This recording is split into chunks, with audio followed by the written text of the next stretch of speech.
Hi, Chris Tiller, welcome back. Wanted to give you a quick rundown of why buying a house in Arizona means you should really be analyzing roofs and ACs much more importantly than some other areas in the United States, and it's not what you think. Roofs and ACs in Arizona, why they're important now in, let's say, 2024. The reason is because Arizona had a huge boom in building from, let's say, 99 to 2006.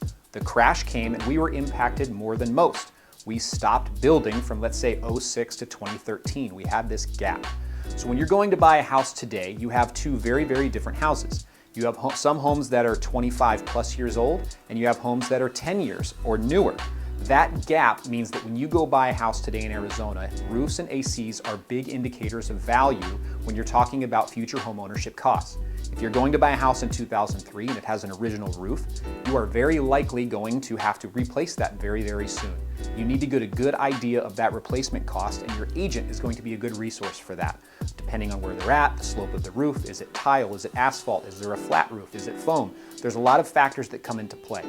That's not counting that, or that's not assuming that the newer roofs aren't necessarily that great condition either.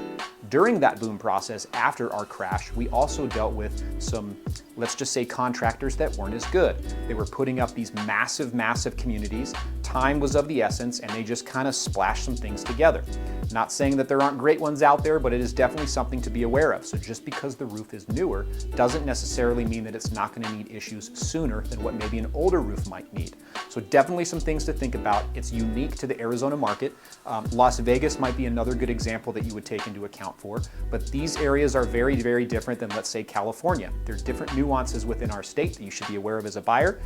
This is just one of very, very many factors. If you have questions about other ones, please reach out and I'll help you out.